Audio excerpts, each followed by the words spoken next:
One Zambia, One Nation. Welcome to Zanis News. To present, I'm Alice Banda. Let's take a look at the stories making headline. Government assures improved medical supply countrywide.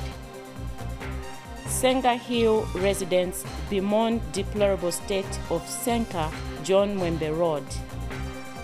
Government hands over 79 bicycles to community welfare committees. Plus, progress made in addressing CDF bottlenecks.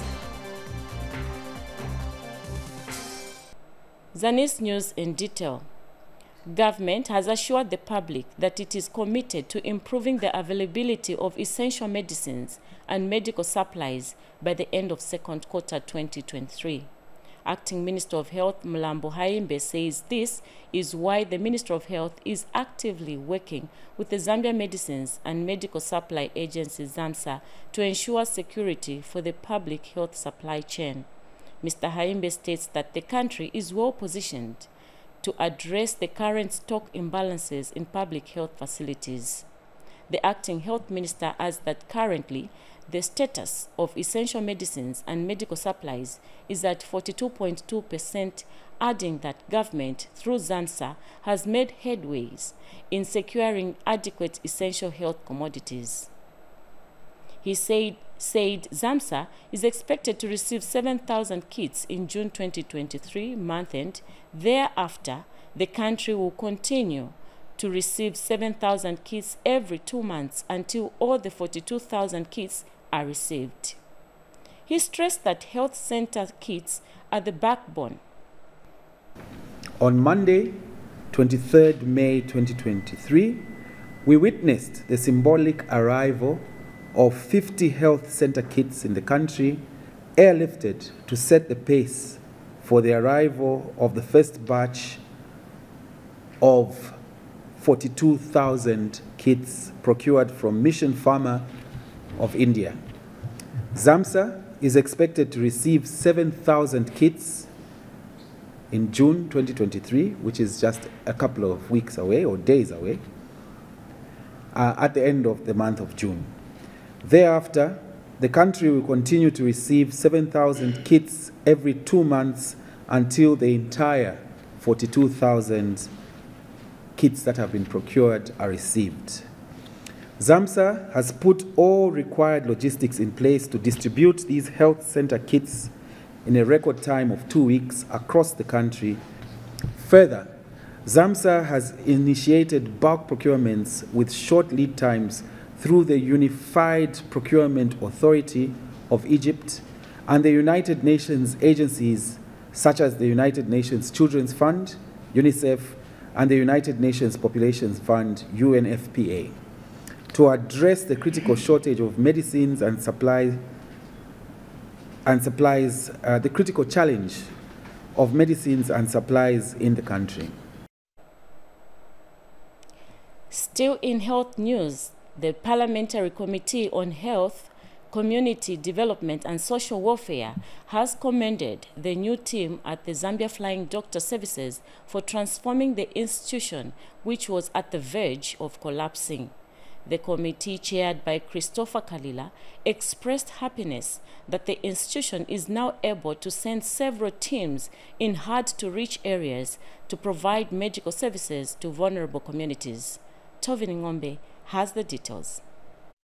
The Zambia Flying Doctor Service in Ndola on the Copper Belt has started fitting the engine for the second aircraft for them to enhance on service delivery to the remote parts of the country. The Zambia Flying Doctor Service management and the board took a team of parliamentarians on healthy, community development and social welfare services to check on the hangar where the engine for the second aircraft is being fitted. Zambia Flying Doctor Service chairperson Dr. Rosemary Kumwenda is happy with the support that the government is giving them. We know that this country has a lot of challenges, but we don't want to dwell on challenges. We want to look for solutions. And hence, since we were put in place, we have managed to ensure that our team remains with a positive mind to transform not only the way we do our work, but how we reach out to our audience, which is the rural population. Zambia Flying Doctor Service Chief Executive Officer highlighted the gains which have been made. So we are trying to increase our aviation capabilities. So next week, by this Friday, Chair, we'll be testing the other aircraft. We'll have 2 aircrafts. What we are working on is, if we do very well internally generating funds, and we also solicit for some sponsorship, we buy just 1 chopper, we are good to go. Because then we know that wherever we are called upon to go and provide services successfully, we are going to do it. Right now, if it's rainy season, we are depending on ZAF. We've signed a very good memorandum of understanding with ZAF. They are helping us with staff, they are helping us with equipment. The Parliamentary Committee Chairperson, Dr. Christopher Kalira, thanked the board and management for reviving the institution. Just to urge you to continue with the good work that you are doing. And let me say that there's a lot to be learned from this management, by the way, board, from other institutions. That you can use a lot of passion, initiative, and a little bit of resourcefulness to turn a seemingly lost situation into something that's usable. From our side, we have seen, and we thank you most sincerely for accommodating us. You can be rest assured of our support. The committee toured the pharmacy department and the static clinic to assess how the institution has transformed it to a level where it's now making money to supplement on the grant received from government. Tovini Ngombe, Zanis, Ndola. Still in health news, Minister of Education Permanent Secretary Technical Services Joel Kamoko says government has made strides in ensuring that girls do not drop out of school due to menstrual hygiene challenges. Mr. Kamoko says that government, with support from the United Nations Children's Fund, UNICEF, has developed a document on menstrual hygiene management guidelines accompanied by a menstrual hygiene management toolkit for schools. Mr. Kamoko indicates that this strategy in form of documents is meant to guide all stakeholders in developing interventions to address the plight of the female folk. The Minister of Education has just completed the delivery of sanitary towels to schools procured from 2022 funds and is halfway through procurement process for the year 2023, he said. Mr. Kamoko, however, called on civil society organizations to help eliminate stigma associated with menstruation in society. And alumnus of University of Zambia Public Health graduate F. Mpande has expressed gratitude. Government, non-governmental organizations and the private sector enterprises must work together to make MHM products more affordable. Acknowledging that clean water and sanitation are human rights, schools, businesses, and public areas must have access to safe and clean wash services and facilities. In Zambia, we are committed to ensuring that every girl has the opportunity to pursue education without any hindrances. We firmly believe that education is the foundation upon which a prosperous future is built, and no girl should be denied this right due to her. The government of the Republic of Zambia, through the Ministry of Education, is committed to continue funding menstrual hygiene management activities, such as the provision of menstrual hygiene products for adolescent female learners. The ministry has just completed the delivery of sanitary towels to schools procured from the 2022 funds and is halfway through the procurement process for 2023.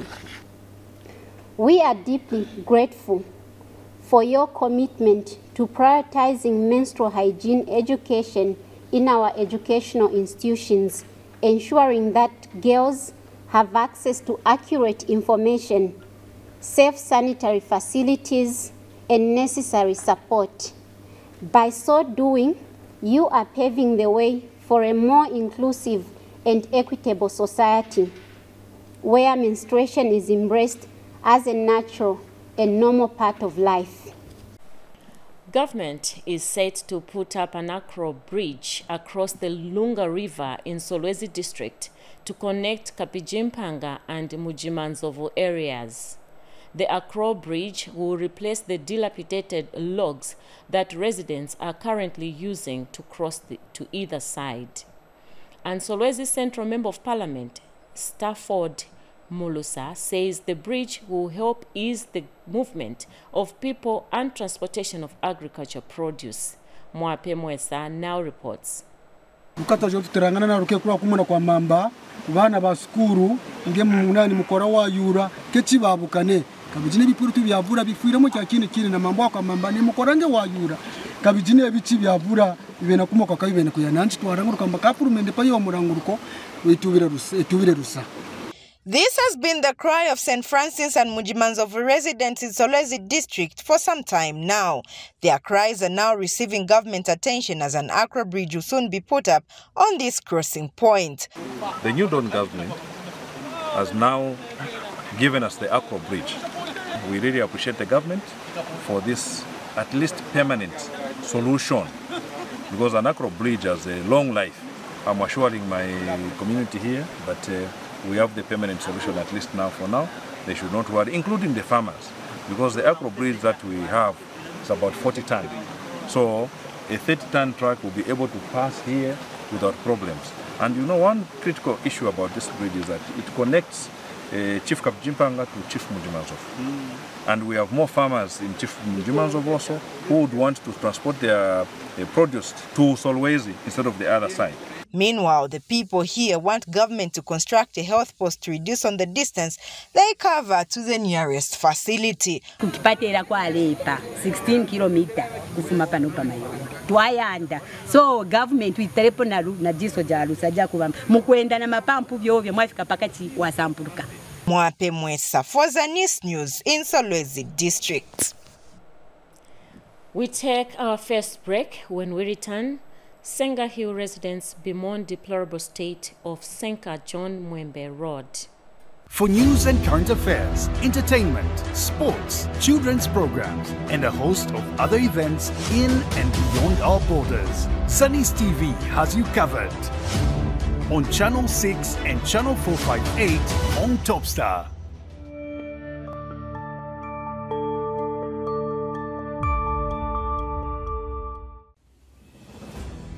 Zambia will next month host the 22nd Common Market for Eastern and Southern Africa Summit for the heads of state and government at the Munungushi International Conference Center, Kenneth Kaunda Wing. The summit will take place from the 6th to the 8th of June 2023.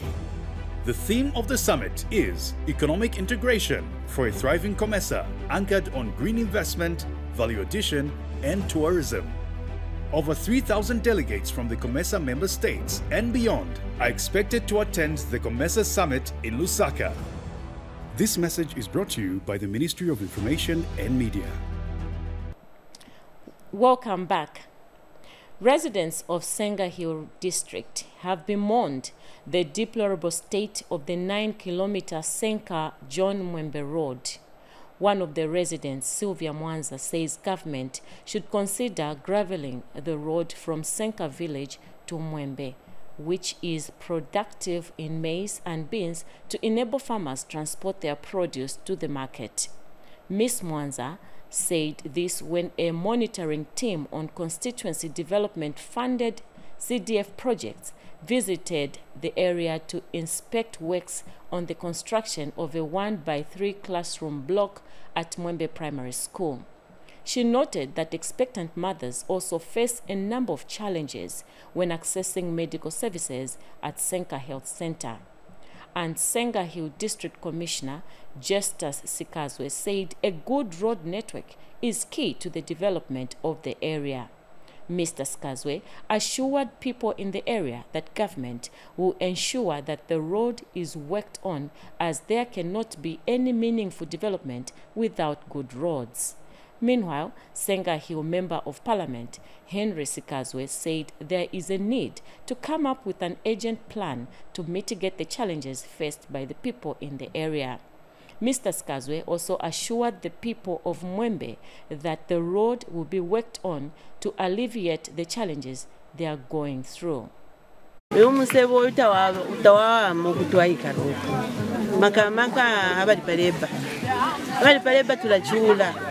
Kwaba fyo tuma onda imyo toka takwaba nokumona na muno musebo so tulefwa yobwa fuirisho ndese tugirejera ko musebo kubika mu fe gravel chawama.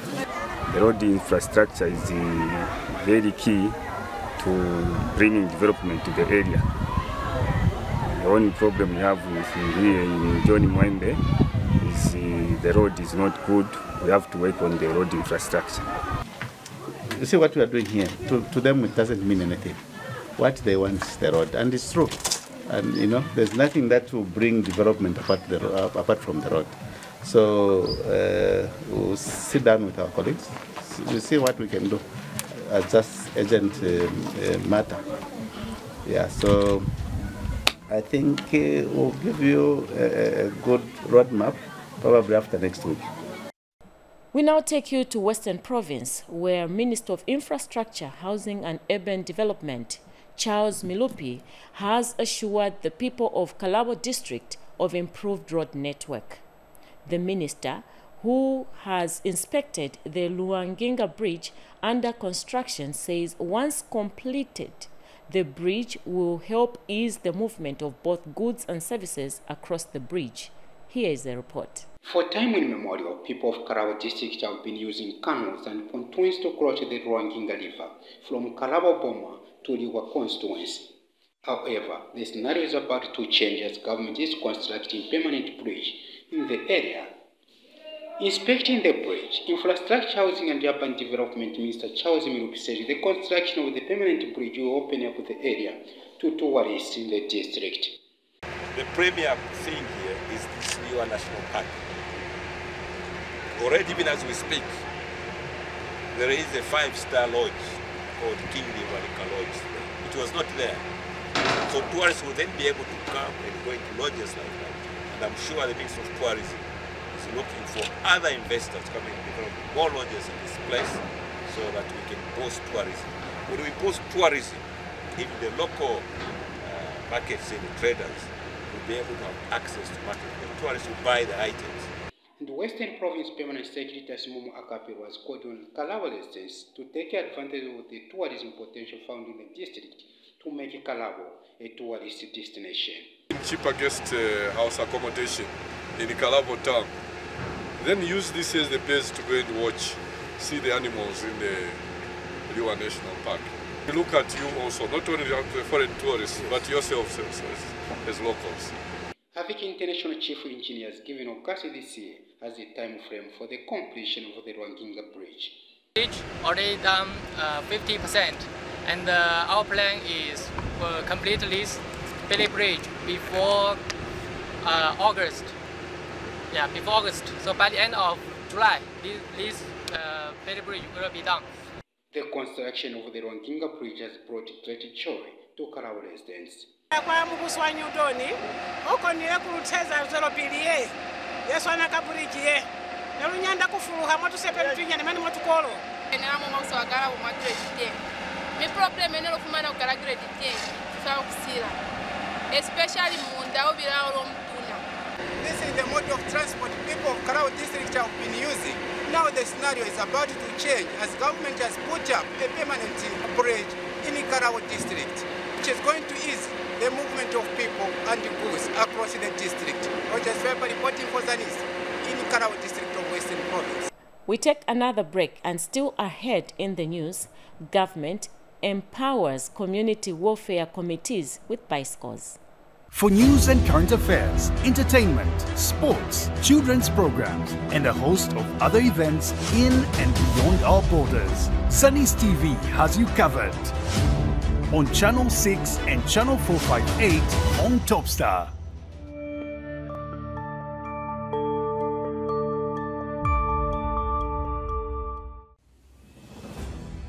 Zambia will next month host the 22nd Common Market for Eastern and Southern Africa Summit for the heads of state and government at the Munungushi International Conference Center, Kenneth Kaunda Wing. The summit will take place from the 6th to the 8th of June 2023.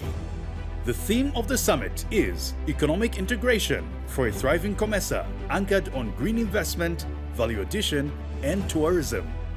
Over 3,000 delegates from the COMESA member states and beyond are expected to attend the COMESA Summit in Lusaka. This message is brought to you by the Ministry of Information and Media. Welcome back. And in Southern Province, Namala District Commissioner Ephraim Shandavo has commended government for procuring 79 bicycles for the community welfare assistance schemes in Namala District. Mr. Shandavo says the bicycles are meant to help with mobility during monitoring of social cash transfer programs. Details are in the following report. Monitoring of beneficiary households of the social cash transfer has been a challenge in most of the communities in Namala District. Government has heard the cries of the community welfare assistants CWACs and procured 79 bicycles through the Ministry of Community Development and Social Services. Namala District currently has 7,270 household beneficiaries under the social cash transfer, with 79 community welfare assistants spread across the 16 wards of the district. Mewondarumba kwiminina masiwakisi bonse muno munamwala ekyo bakitaba gavumenti kyaboda maningi ani bayindiriha mpo batalika baterekeriwawa kambe ekyo bagidda se tumasiwaki members inchitengera tubavira especially abali mu mizi bali mulalo omwo ngamba jana wose atieni akuyimpa so twalumba baterekeriwawa bakiteko ekyo batalika kuchita munamwala.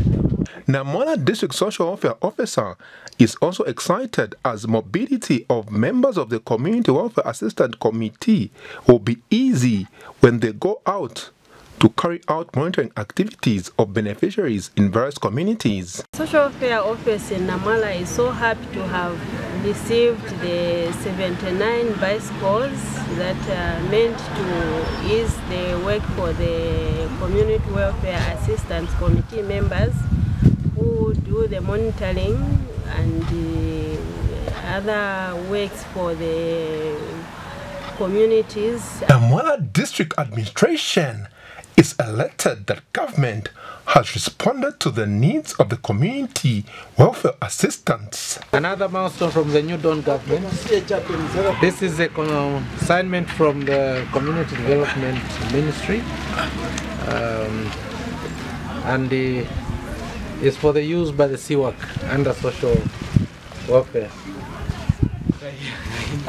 We are so grateful for this gesture of 79 bicycles. Provision of bicycles by government through the Ministry of Community Development and Social Welfare will not only help ease the movement of the Community Welfare Assistance Committee members, CWACs, but will also assist government to ensure that beneficiaries of the social cash transfer receive their benefits on time. Zanis Amwelinda Piri reporting in Namala District of Southern Province. The Common Market for Eastern and Southern Africa, COMESA, has called on member states to ensure sensitization on the activities of the COMESA Court of Justice. COMESA Court of Justice Registrar Nyambura Mbatia says the Court of Justice provides judicial services that member states and institutions can take advantage of. Ms. Mbatia said the Court of Justice has been in existence since 1994 under Article 7 of the COMESA Treaty to take on matters involving trade and investment.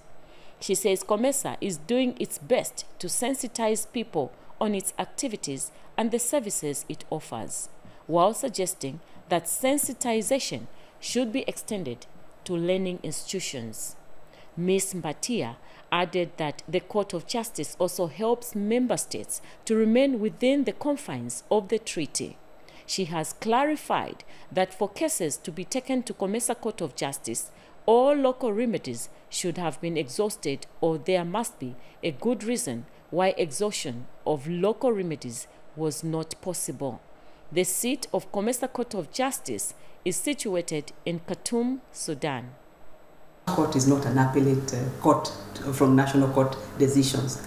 However, because our court is the regional court that remember, this treaty is being interpreted in every member state. 21 member states are interpreting this treaty in their courts, in their day-to-day operations, interactions, maybe in business, in investments, in trade.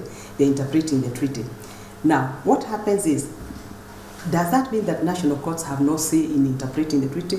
Not really, because a matter could go to the national court where the parties are asking the court, we came into this country, we got into an investment agreement, the country has now gone against the agreement, we want the court to help us get our right. So that national court, in making a decision, might in one way or another interpret the treaty. So where do we start with this publicity? Let's start right from our curriculum. Are we talking about Comesa and what it does? Because I believe Comesa is a great body in bringing people together of the region. You can imagine, like now in this room, we have people from all over the corners of this Comesa region. There's so much to benefit from each other. As far as the court goes, we have been doing publicity seminars in various member states. Of course, after the onset of COVID, it slowed things a bit, but we've been doing our level best to do as much publicity as we can, especially bringing in lawyers, bringing in judiciaries, bringing in the other stakeholders like the business community, for example. We take our final break, but still to come, bottlenecks surrounding CDF guidelines resolved. For news and current affairs, entertainment, sports, children's programs, and a host of other events in and beyond our borders, Zanis TV has you covered. On Channel 6 and Channel 458 on Topstar.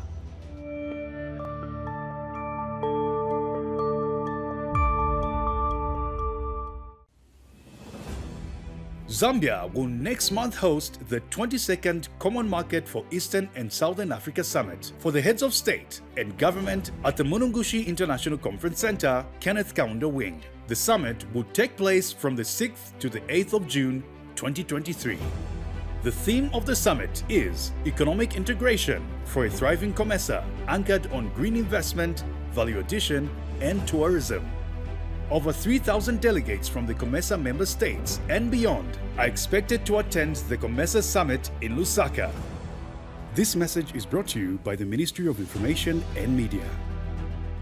Welcome back. Minister of Local Government and Rural Development, Garin Kombo, has commended employees in his ministry for swiftly working hard to ensure that the bottlenecks surrounding the Constituency Development Fund's CDF guidelines are addressed. Mr. Nkombo says resolving of the bottlenecks surrounding the CDF guidelines has translated into a smooth implementation of the CDF projects countrywide. More in this report. The Ministry of Local Government and Rural Development has recognized some of the dedicated and hardworking employees in the ministry. Minister of Local Government and Rural Development, Garin Kombo, who officiated at the Labor Day Award ceremony, commended his officers for swiftly facilitating the transaction of the Constituency Development Fund, CDF, and subsequent resolution of the bottlenecks in the guidelines. The expansion of the CDF Fund by size and also by extent was a novel idea, and I want to take my hat off to all the employees that facilitated the smooth transactions of the Constituency Development Fund, because we have challenges, some of them. So we are very happy that those bottlenecks have been identified and also attended to. Mr. Nkombo urged the officers in the ministry to continue adhering to the ethics and the core values of the ministry. In this regard, we should at all times adhere to the core values that demand accountability, teamwork, commitment, integrity, patriotism, transparency, innovation, and above all, we must be client-focused and oriented. And Permanent Secretary for Administration, Mambo Hamaundu, presented the Permanent Secretary's Award to a hard-working employee of his choice. Usually smartly dressed and very respectful. And Minister, this particular office, I think, is well versed in government procedures and protocols. He does quite a lot of running around. Malilo Chitambo gave a vote of thanks on behalf of the employees. Your trust and encouragement have been instrumental in driving us to achieve excellence in our work. I would also like to express my sincere gratitude to the Honorable Minister, the Permanent Secretaries, and Directors who have been pillars of strength throughout our journey. Jane Simalumba Zanis in Lusaka. We take you to Eastern Province, where the Department of Community Development in Mambwe District has disbursed village banking loans to 20 women. Mambwe District Assistant Community Development Officer Rachel Lungu says the department targets to disburse village banking loans to 150 women in the district before the end of this year.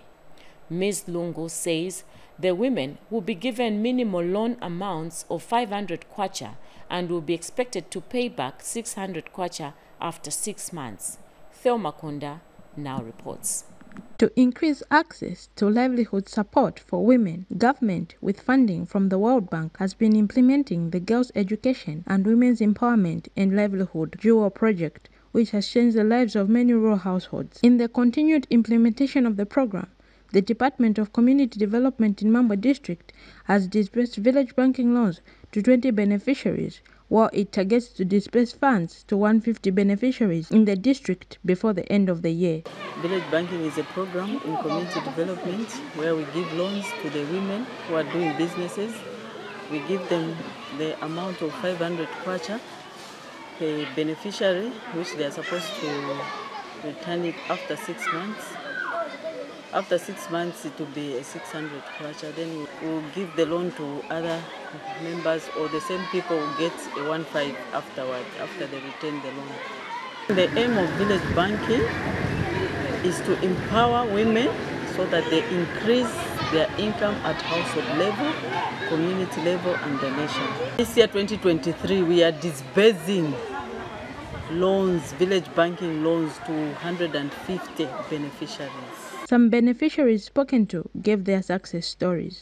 The village banking kulingana na boma ndrama zibiti pasa yanipindulira ne mu December extended kanganda ka ne manga kanganda kambuzi nilina nkumba panganda ni gula mamene mu village banking ndrama zajo yanipiti pasa bora nina mbuzi nina nkuku chabe chipumpu chanipaira nkuku kumazia kile ninacho bana ipeleka kusukulu azukuru nina kamuzukuru amene usunga kamene muna kemuzisundira neka akapuzira pa private school nipika vyakudya vose kemera chifukwa cha village banking amene ni kumutandizira iposo tia mikaboma amene kuchita sales ni kuti tende kusogolo sales might na umphawi ndise tuona mavuto ali mwana papali lomba sales amene tuli mu ngulu ya jiwe sales mai wose tili pa another level. Since I started village banking, nowadays I find no difficulties in helping my children going to school, even buying all the essentials for their school issues. One other time I borrowed a good amount of money, which managed me to go and buy a bale of stockings, of which is doing very fine even as at now. Empowerment programs such as village banking are slowly but surely uplifting the lives of women and lessening their financial burden. Theo Makunda for Zanis in Mambwe District, Eastern Province. Finally, on the news, Mongwe District Commissioner Muma Msonda has called on youths in the area to utilize the Skills Training Center under the Department of Community Development to acquire survival skills. Mr. Msonda observed that most of the youths taking up skills training at the center are coming from other districts. He notes that skills development is essential because it has proved to contribute to the workforce and entrepreneurial success. the district commissioner adds that skills are the driving force of economic growth and social development for any country. He states that government is committed to improve the well-being of the youths and has also provided a skills training component under the Constituency Development Fund (CDF) to ensure that youths who are most vulnerable are supported with not only funds but life skills. As we end the news, let's take a look at the stories that made headline. Government assures improved medical supply countrywide. Senga Hill residents bemoan deplorable state of Senka John Mwembe Road. Government hands over 79 bicycles to community welfare committees. Plus, progress made in addressing CDF bottlenecks. This is where we end Zanis News. On behalf of the entire Zanis production team, saying goodbye and God bless you.